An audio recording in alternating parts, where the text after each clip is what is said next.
सावधान ओडिशा आपण मानक स्वागत। आज हूँ 24 मार्च रविवार। चलतु देखने देश विदेश 15टी बड़ खबर। नंबर 1, दीर्घ वर्ष पर लक्ष लक्ष अनुसूचित जनजाति वर्गर लोकंकु आश्वस्ति मिली।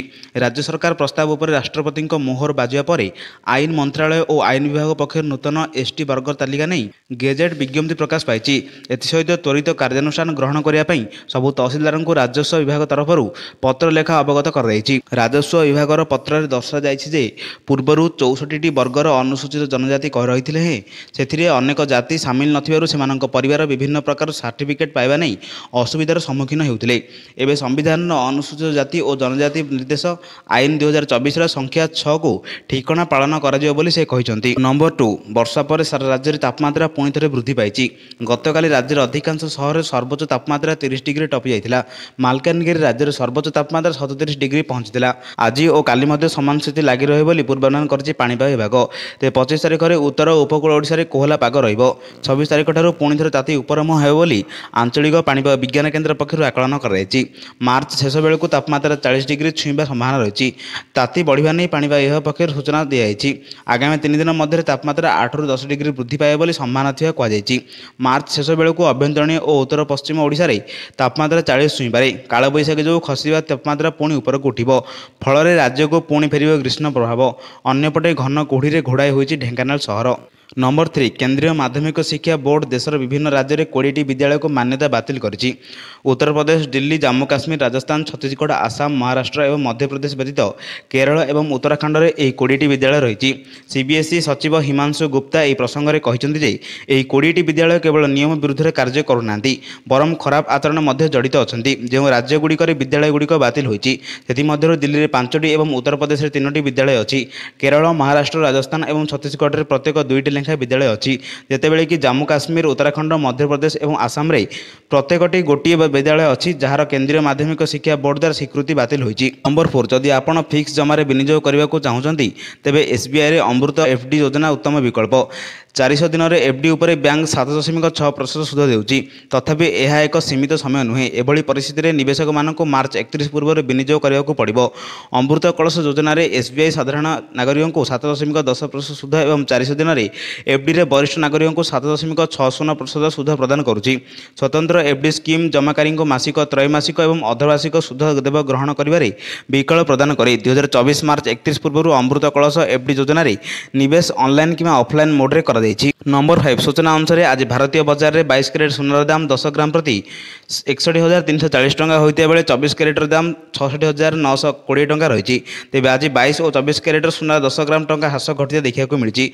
अन्यपटे रूपा केजी पिछा 100 टंका ह्रास हो दर 76,400 टंका पहुंची। तेज देशर राजधानी दिल्ली में 22 कैरेटर सोना 10 ग्राम मूल्य पछा 61,490 टंका होता बेले 24 कैरेटर शून्य दाम 67,070 टंका रही। 22 और 24 कैरेटर मात्र 10 टंका ह्रास पाई। नंबर 6, आसंता मास अर्थात एप्रिल मास अनेक दिन छुट्टी रहिबो। एप्रिल मास 2024 में भिन्न भिन्न जोन रे समुदाय 14 दिन बैंक छुट्टी रहिबो। एमितिरे भी बैंकिंग अधा काम ऑनलाइन प्रक्रिया हो जाउची। हेले बैंक रे गुरुत्वपूर्ण काम पाए बैंक जावाक पड़िथाय। यदि आपनक बैंक रे छुट्टी विषय अवगत न होई जांती तेबे निराश होई फेरिबे। नंबर 7, प्रथम सूर्य पराग रे किसी स्वतंत्र कारण खास हेबाकू जाउची। एही पराग चैत्र मासर अमावास्या दिन को हेबाकू जाउची। एही पराग सही समय होइता जेतेबेले चंद्रमा, सूर्य और पृथ्वी एपर चारिपटे रही जांती। जो समय सूर्यंग रश्मि संपूर्ण भाव पृथ्वी पृष्ठ को न आसी अटकी जाए फल चारिआडे अंधार भली अनुभूत होता है। एप्रिल 8 तारिख 7:05 रे सूर्य देखा नहीं कहु पराग 50 वर्ष पर हेबाकू जाउची। 50 वर्ष पर यह सूर्य पराग हेबाकू थिया बेले एही समय चंद्रमा सूर्य को आच्छादित करने सह फल दिनर अंधार भली अनुभव। पराग दिन पृथ्वी और चंद्रमा सूर्य ठारू दूरता प्राय 15 कोटी किलोमीटर हेबो। जो कारण 7:05 पर्यंत पूर्ण सूर्य पराग देखा मिलिबो। यह एक दुर्लभ घटना जहाँ अनेक वर्ष पर देखा मिलिबो। नंबर 8, रवि मंडी में धान बिक्री लगी चाषी पंजीकरण समय सीमा आउ 6 दिन पर वृद्धि कर रही। आसंता 27 तारिख पर्यंत चाषी मैंने निज निज अंचल में क्रयकारी संस्था पंजीकरण करेंगे। यह संपर्क में जिला जोगाण विभाग पक्षर विज्ञप्ति प्रकाश पाई। धार्य समय मध्य कौन कारण समस्त चाषी पंजीकरण कर पंजीकरण धार्य तारीख वृद्धि कर रही। रवि फसल लगी गत 1 तारिख आरंभ होता चाषी पंजीकरण बुधवार शेष दिन। गुरुवार दिन 13टी लैंप ଓ 20ଟି ମହିଳା ଏସ୍ଏଚ୍ଜି 3 ପାଣି ପଞ୍ଚାୟତର 12,510 ଜଣ ଚାଷୀ ପଞ୍ଜୀକରଣ କରିଛନ୍ତି। ସୂଚନା ଅନୁଯାୟୀ ଗୁରୁବାର ସୁଦ୍ଧା 13ଟି ଲ୍ୟାମ୍ପସଗୁଡ଼ିକରେ ମୋଟ 7,663 ଜଣ ଚାଷୀ ପଞ୍ଜୀକରଣ କରିଛନ୍ତି। ନମ୍ବର 9 କମିଶନଙ୍କ ନିର୍ଦ୍ଦେଶ ପରେ ରାଜ୍ୟ ସରକାର 2 ଜଣ ପୁଲିସ ଏସ୍ପିଙ୍କୁ ବଦଳି ଦେଇଛନ୍ତି।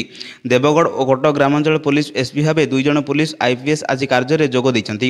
ସେହିପରି ଢେଙ୍କାନାଳ ଜିଲ୍ଲାପାଳ ଭାବେ 2015 ବ୍ୟାଚ୍ ଆଇଏଏସ୍ ଅମୃତ ଋତୁରାଜକୁ ଅପସ୍ଥାପିତ କରାଯାଇଛି। ରାଜ୍ୟ ଗୃହ ବିଭାଗ ଓ ପୁଲିସ ମୁଖ୍ୟାଳୟ ଜାରି ନିର୍ଦ୍ଦେଶନାମା ଅନୁସାରେ ଦେବଗଡ଼ ଜିଲ୍ଲା ଏସ୍ପି ବରିଷ୍ଠ ଓପିଏସ୍ସି ରାମପ୍ରସାଦ ସାହୁ ଓ କଟକ ଗ୍ରାମାଞ୍ଚଳ ପୁଲିସ ଏସ୍ପି ବରିଷ୍ଠ ମିହିର କୁମାର ପଣ୍ଡାଙ୍କୁ ରାଜ୍ୟ ପୁଲିସ ମୁଖ୍ୟାଳୟକୁ ବଦଳାଇ କରାଯାଇଛି। ନମ୍ବର 10 ଭାରତ ଏବଂ ଭୁଟାନ ମଧ୍ୟରେ ଶକ୍ତି, ବାଣିଜ୍ୟ, ଡିଜିଟାଲ ଯୋଗାଯୋଗ, ମହାକାଶ ଏବଂ କୃଷି କ୍ଷେତ୍ରରେ ସହଯୋଗ ପାଇଁ ଶୁକ୍ରବାର ଅନେକ ବୁଝାମଣା ପତ୍ର ବିନିମୟ ହେବା ସହ ଚୁକ୍ତିନାମା ସ୍ୱାକ୍ଷର ହୋଇଛି। ତେବେ ଦୁଇ ଦେଶ ମଧ୍ୟରେ ରେଳ ସଂଯୋଗ ସ୍ଥାପନ ନିମନ୍ତେ ଏମ୍ଓୟୁ ଚୂଡ଼ାନ୍ତ ହୋଇଥିବା ସୂଚନା ମିଳିଛି। ପ୍ରଧାନମନ୍ତ୍ରୀ ନରେନ୍ଦ୍ର ମୋଦି 2 ଦିନିଆ ଭୁଟାନ ଗସ୍ତରେ ଯାଇଥିବା ବେଳେ ଥିମ୍ପୁର ଭୁଟାନ ପ୍ରତିପକ୍ଷ ସେରିଂ ଟୋବ୍ଗେଙ୍କ ଉପସ୍ଥିତିରେ ଏମ୍ଓୟୁ ବିନିମୟ ହୋଇଛି। ଉଭୟ ନେତାଙ୍କ ମଧ୍ୟରେ ଦ୍ୱିପକ୍ଷୀୟ ସମ୍ପର୍କରେ ବିଭିନ୍ନ ଦିଗ ଉପରେ ଆଲୋଚନା ହୋଇଥିଲା। ପୁନଃ ନବୀକରଣ ଶକ୍ତି, କୃଷି ଓ ଯୁବ ବିନିମୟ, ପରିବେଶ, ଜଙ୍ଗଲ ଓ ପର୍ଯ୍ୟଟନ ଆଦି ବିଭିନ୍ନ ସେକ୍ଟରରେ ସହଯୋଗ ବଢ଼ାଇବା ଆବଶ୍ୟକ ବୋଲି ଉଭୟ ନେତା ଅନୁଭବ କରିଥିଲେ। ନମ୍ବର 11 ଗତ ବର୍ଷ ନଭେମ୍ବର ମାସ 10 ତାରିଖରେ ରାଜ୍ୟ କର୍ମଚାରୀ ଚୟନ ଆୟୋଗ ପକ୍ଷରୁ stenographer, junior grade stenographer, junior grade typist, junior typist, junior clerk and typist and copyist, junior grade typist, data entry operator आदि पद पूरण एक विज्ञप्ति प्रकाश पाइला। एने गत वर्ष नवेम्बर मास 18 तारिख ऑनलाइन पंजीकरण प्रक्रिया आरंभ हो डिसेम्बर मास 17 तारिख समाप्त होता। यह समस्त पद में फेब्रुआरी मास 4 तारिख राज्य विभिन्न परीक्षा केन्द्र में प्रिलिमिनारी परीक्षा अनुष्ठित होता। यापर प्रिलिमिनारी परीक्षार आंसर की जारी कराइला। उत्तरमाला को नहीं अभियोग रही प्रार्थी मैंने फेब्रुआरी 15 ରୁ 18 तारिख मध्य आवेदन करते। नंबर 12 लोकसभा निर्वाचन पूर्व भारत सरकार बड़ निष्पत्ति नहीं। शनिवार केंद्र सरकार पियाज रप्तानी उपर अनिर्दिष्ट समय पर्यंत ब्यान लगाई। पूर्व पियाज रप्तानी उपर लग प्रतिबंधक सीमा मार्च 31 पर्यंत थिला। एभली करी केंद्र सरकार साधारण निर्वाचन समय जेपरी पियाज दाम न बढ़िबो सेति ध्यान देउछंती। तेबे सरकार एभली निष्पत्ति किछि विदेशी बजार रे पियाज दाम बढ़ी पारे। सूचना था कि भारत पियाजर सबुठ बड़ रप्तानीकारी देश।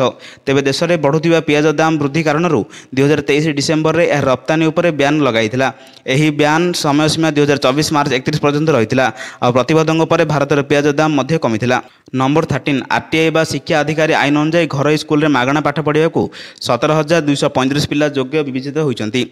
2024-25 शिक्षा वर्ष पर आरटीआई पारदर्शी पोर्टाल माध्यम 30,300 दरखास्त होता। से 17,235 पिला योग्य विवेचित होती। केवल भुवनेश्वर में 3,000 रु अधिक अभिभावक पाखापाखि 165 स्कूल नाम लेखा आवेदन करते। प्रथम पर्यायर लटेरी 17,000 रु अधिक पिला चयन होती। नंबर 14 कांग्रेस तरफ ग्यारंटी कार्ड उद्घाटित होती। दलर सभापति रवि राय सभापतित्व आयोजित एक सांबादिक सम्मेलन में दलर प्रमुख तथा प्राक्तन विधायक प्रभात महापात्र, बीरेन सेनापति, निहार दास, अशोक कुमार, राकेश महांती प्रमुख उपस्थित रही यह ग्यारंटी कार्ड को उन्मोचन करते। अवसर में सभापति श्री राय और अन्य माने कार्ड रे विभिन्न 5 दफा जनकल्याण संपर्क में सूचना प्रदान करते। यही लाटेस्ट देश विदेश खबर पाइबापी आम चैनल से जोड़ी रुहतु। यदि चैनल नुआ थे तेज चैनल को सब्सक्राइब कर पाखे बेल आइकन दबाई ऑल नोटिफिकेशन को ऑन करूँ, जहाद्वारा ये लाटेस्ट देश विदेश खबर आपण पाखे सर्वप्रथम पहुँचार। ब्यूरो रिपोर्ट, सावधान ओडिशा।